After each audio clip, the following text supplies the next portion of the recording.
The good news is that many runners can actually continue to run with proximal hamstring tendinopathy. So in this video, I'm going to explain how you can decide whether running is right for you or you should perhaps leave it for a little bit.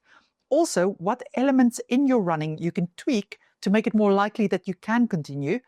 And then lastly, there are some things to keep in mind to actually look at first to understand that you're not wrongly blaming the running for the increase in your pain, but there's actually other elements that's causing the trouble. If you're looking for more information about high hamstring tendinopathy or proximal tendinopathy, we've got a whole playlist dedicated to this. So have a look at the description of this video. I'll put a link to that there. For those of you who don't know me, my name is Maryke. I'm one of the physiotherapists from sportsinjuryphysio.com. We're online physiotherapy practice, which means we do our assessment and consultation via video call, and we actually specialize in tendons all over the body. Now, I realize it sounds a bit weird because likely up until this point, you're used to a physio being in the room with you when they assess and treat you, but we explain in detail on our website why video consultations work so well for the types of injuries we treat. So have a look at the description. I've put a link to the website there.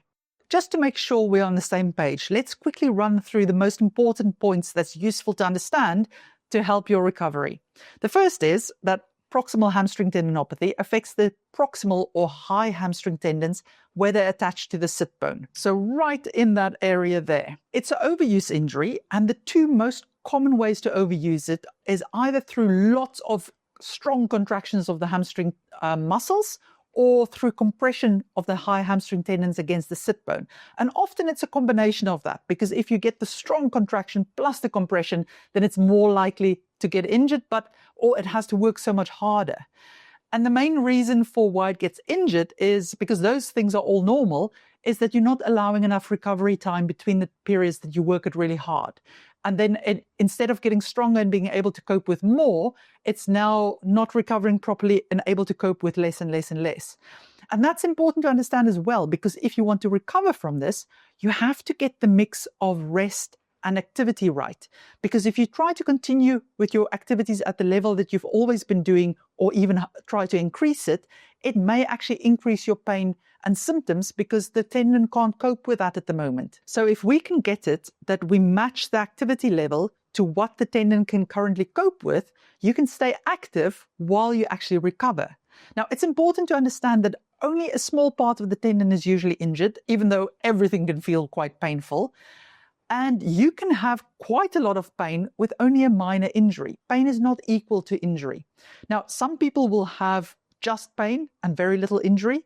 Others will have pain equal to the amount of injury you see, and others may just have no pain and part of the tendon still shows as injured.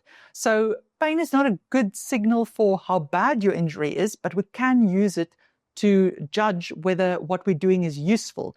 Because if you continuously push into really high levels of pain, that can make your injury worse if you really overdo it, but it also keeps the pain system sensitized. So ideally, we want to keep it at a level that allows it to calm down and not come back, while we also give you strength in your tendon and allow it to cope with things again. I just want to highlight again that the most aggravating things for injured hamstring tendon or high hamstring tendon is a really strong contraction of the hamstring muscles plus compression. And how you get compression through the tendon is when it presses against the sit bone. And yes, it can be when you're sitting on it, but it's also dependent on how much you bend your hips or your legs up while you do an activity. So if we think of running, for instance, or just normal daily activities, if I bend forwards, can you see that my hamstrings are lengthening and pulling tight over the sit bone? So that's more likely to irritate it because it's really pressing that hamstring tendon tight over the bone. It's like poking a bruise. But similarly, if I'm going to lift my leg really high up in front of me, that is actually going to also pull it tight over that and compress it. And can you see if I then extend my leg quite far forwards, that really pulls it tight over that. So those are all things that we can think about when you do your running to see if we can tweak it and make it feel better. To get back to the original question of this video, can you continue running while you recover, and how can you know? Well, it depends on how your pain reacts, and it depends on whether you can find a way to run that doesn't increase your pain levels above a certain level. The research is quite clear. People actually recover better if they do their rehab and continue training and being active to a point that causes a little bit of discomfort, as long as it doesn't push it past a certain point and we don't see it lingering for a long time. So here's how you can decide. First of all, you need to understand what your baseline is. So if you really don't train and you just look after your hamstring tendon, what is your day-to-day pain like? Okay, so that's your baseline. Now, in tendon rehab, it's usually seen as an okay level of pain. If you do an activity, and remember, often when you do an activity, it will feel really good in the moment. It may actually feel a bit uncomfortable while you start, and then it loosens up and you think, oh, I'm cured.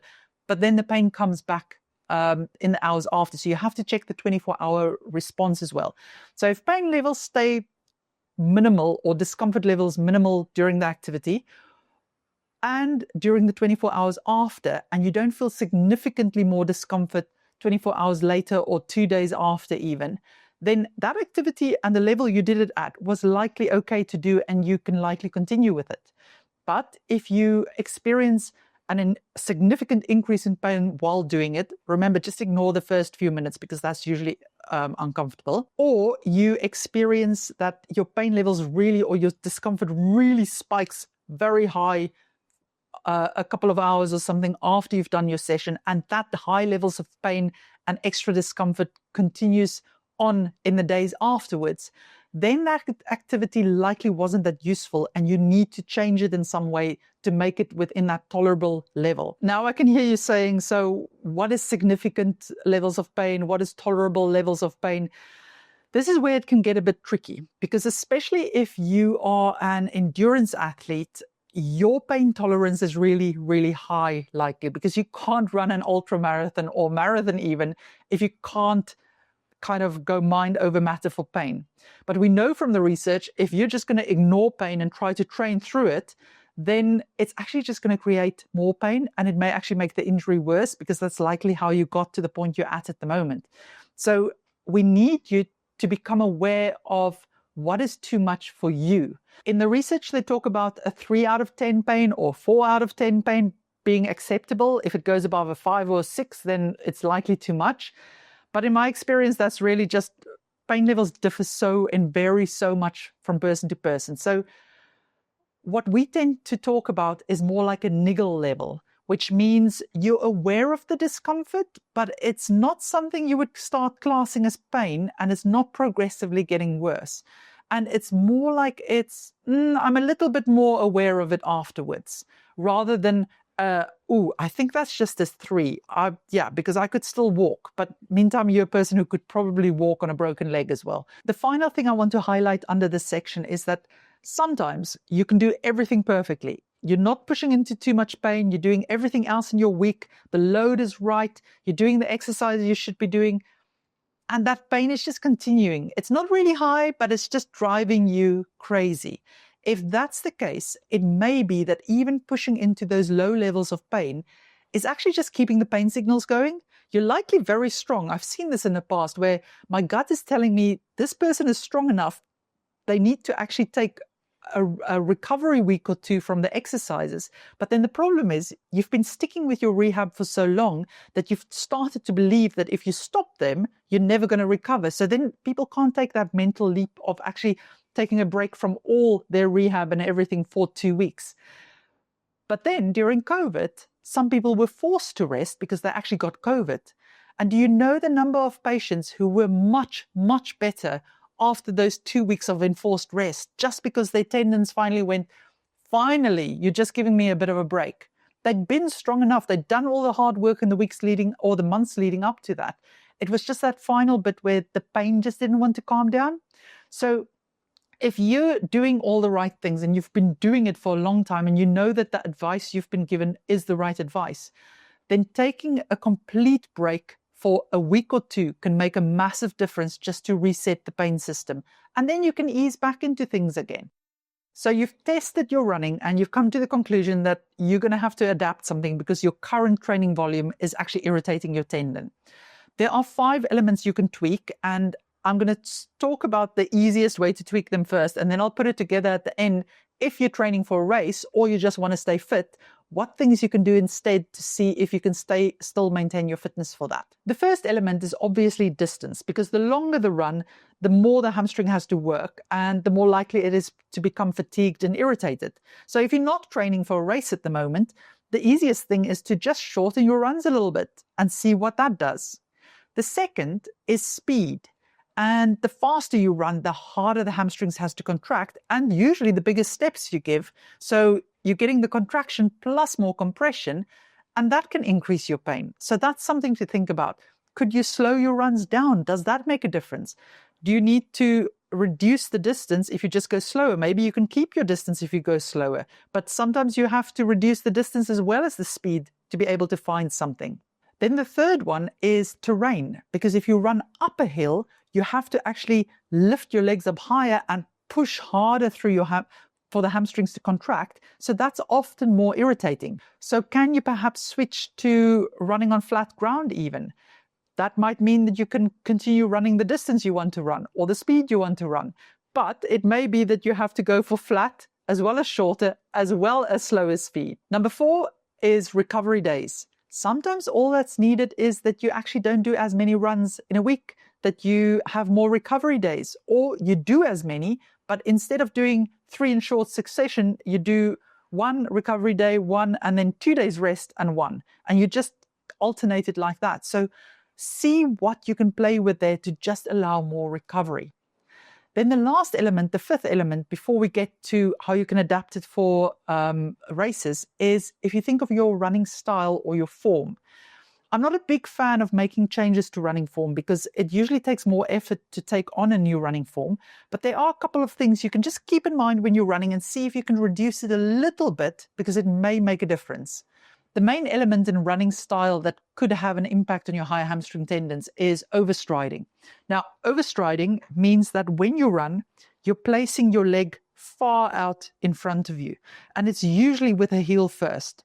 So often people who run on their forefoot or midfoot will tend to have more of a placing the foot more underneath them or just slightly in front of them, whereas heel strikers often, not always, you could do it there as well, but often it'll be really far out in front of you.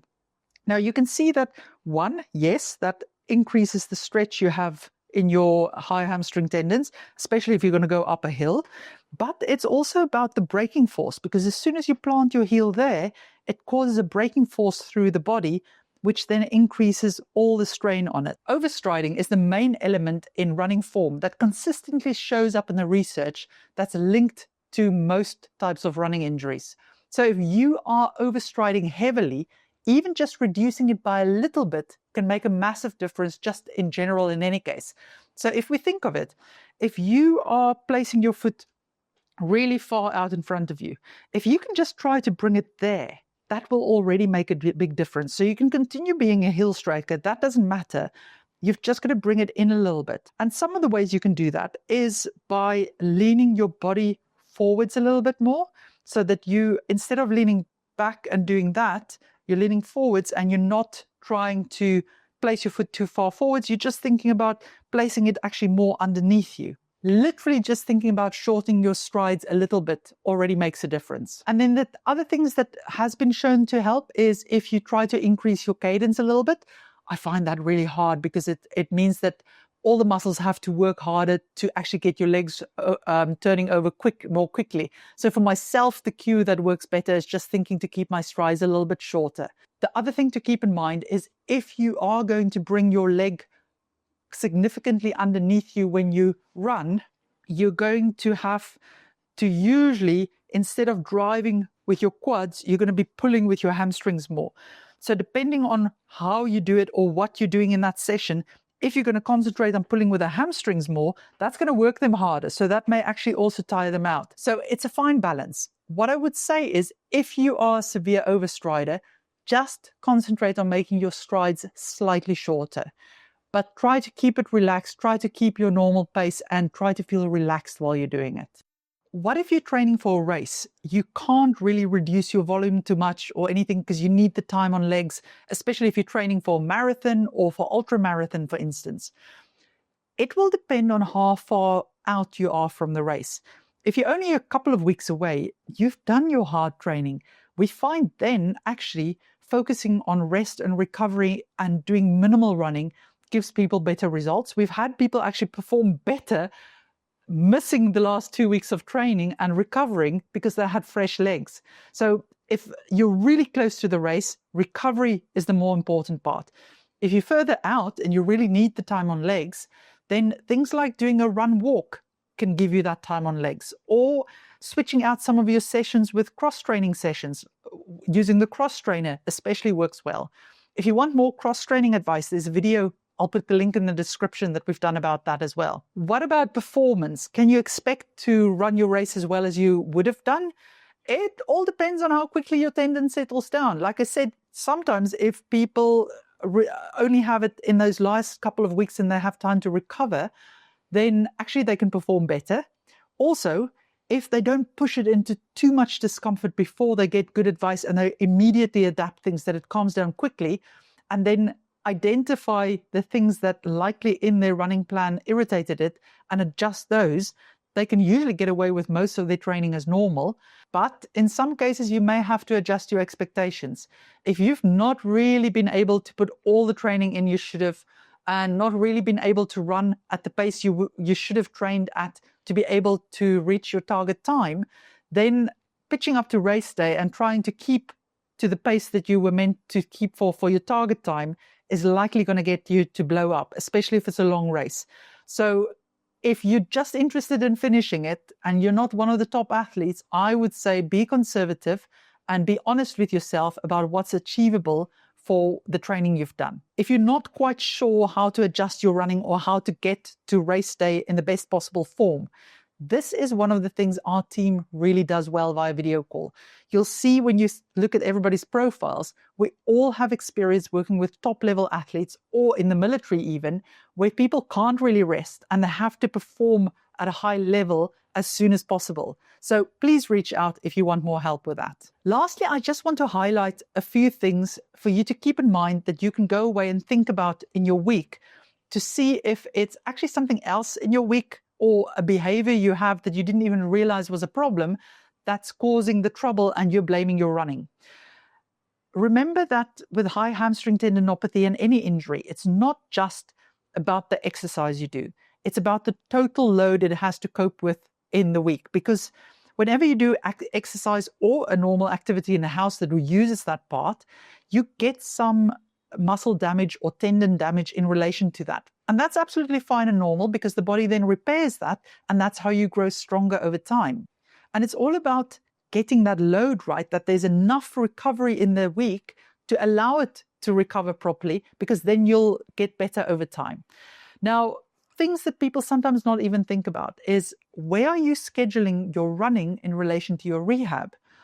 Is it that actually the run would have been fine had you run on fresh legs, but now you did a really hard rehab session yesterday and then your hard run, and that combination was too close together?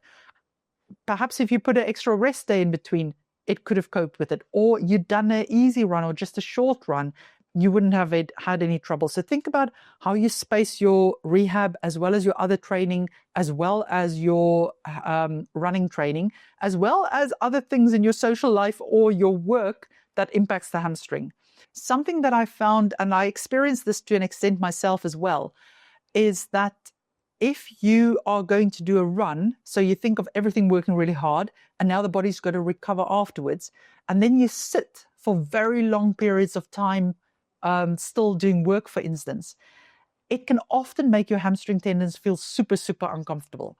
And I think the reason for that is, when you've exercised, you now have all these processes going on in the tissue that need circulation to get the byproducts and the rubbish away, basically, that was caused by the exercise, and get your nutrients and things in to repair it. But now you're sitting still, so your circulation is decreasing. That's number one. But by sitting, you're also increasing compression on the tendons, which decreases the circulation even further. So now, instead of the waste products being taken away, they're accumulating and irritating the nerve endings. And also, you're not getting all your food in as you should. And then you can feel really stiff and uncomfortable. And you can wrongly think that actually the run was too much, where it's actually what you are doing after the run that's the issue. Personally, I found what worked well for me, and I didn't even have a full-blown hamstring tendinopathy. My hamstrings were worked really hard in some sessions and would feel uncomfortable. And of course, because I talk about high hamstring the whole time, I would get a bit paranoid. And I realized that as long as I got up and just moved a little bit every half an hour to an hour, that made a massive difference. But the thing that really also made a difference, and I'm lucky because I work from home, is if I changed what I sat on. So I could continue sitting with a little bit of a break in between, as long as I changed from the upright chair to perhaps just perching on a high chair to even sitting on the couch for a bit. But you don't do any of those positions for long extended periods of time. You keep on changing that it's different parts of the body that work. If your legs are not too tired, doing a little bit of standing might also be useful. But if you've done a really long run, that's not really that useful because you can overwork things again. I guess my take-home message with this is, remember, we're all different. There's no recipe. It's also not to say that there's always a clear cause and effect. Because you did this, now this happened. Sometimes it's an accumulation of stuff. Sometimes it is just what you do afterwards. So start to observe what is true in your case. Start to tweak things and see if you play with it, does it make a difference? And if you need help figuring it out, please feel free to reach out to our team. Link to the website is in the description of this video. And if you've got any questions, just ask them in the comments. I'll also leave our email in the description so that if you've got longer questions, you're welcome to email us. Take care.